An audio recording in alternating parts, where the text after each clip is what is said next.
बिस्मिल्लाहिर्रहमानिर्रहीम। अस्सलाम वालेकुम जी, कैसे हैं आप सब। उम्मीद करती हूँ कि आप सब बिल्कुल खैरियत के साथ होंगे।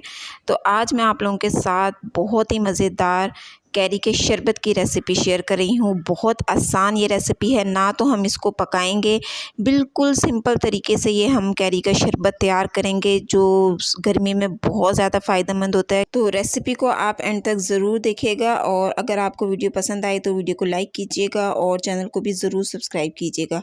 तो चलें जी, फिर हम रेसिपी की तरफ चलते हैं। तो सबसे पहले हम ले लेंगे कैरियाँ। मैंने तकरीबन हाफ़ केजी ली है।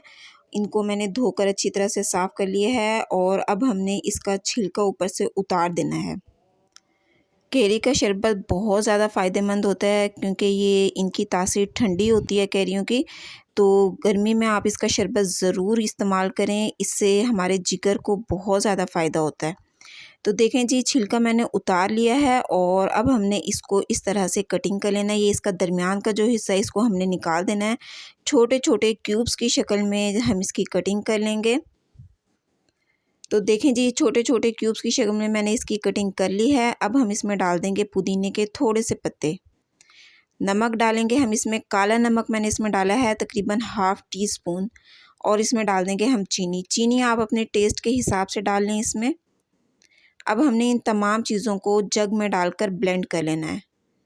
1 कप मैंने इसमें पानी डाला था और देखें जी, मैंने इसको ब्लेंड कर लिया है। और अब हम इसमें डाल देंगे पानी, तकरीबन 2 से 3 ग्लास मैंने इसमें पानी शामिल कर दिया है। 1 लीमू का रस हम इसमें शामिल करेंगे। लीमू का रस हम इसमें फ्लेवर के लिए शामिल करे हैं, इससे टेस्ट बहुत ही अच्छा आएगा। थोड़ा सा मैं इसमें शामिल कर रही हूँ ग्रीन फूड कलर, ताकि इससे कलर अच्छा आए इस शरबत का। अब मैंने इसमें ढेर सारी बर्फ़ डाल दी है और ये देखें जी, मज़ेदार हमारा कैरी का शरबत तैयार हो चुका है। बिल्कुल सिंपल तरीके से ये हमने तैयार किया है, ना हमने इसको पकाया है। बिल्कुल आसान तरीके से ये हमने तैयार किया है। तो आप मुझे ज़रूर बताइएगा मेरी वीडियो आपको कैसी लगी है। वीडियो पसंद आई है तो लाइक कर दें और चैनल पर पहली बार आए हैं तो मेरी आपसे रिक्वेस्ट है, काइंडली मेरे चैनल को ज़रूर सब्सक्राइब करें। बेल आइकन को भी दबा दें ताकि मेरी आने वाली हर नई वीडियो का नोटिफिकेशन सबसे पहले आप तक पहुंचे। आप लोग इस रेसिपी को ज़रूर ट्राई कीजिएगा और मुझे अपना फ़ीडबैक भी दीजिएगा। मिलते हैं नेक्स्ट वीडियो में। अपना बहुत सा ख्याल रखिएगा। मुझे अपनी दुआओं में ज़रूर याद रखिएगा। अगली वीडियो तक के लिए अल्लाह हाफ़िज़।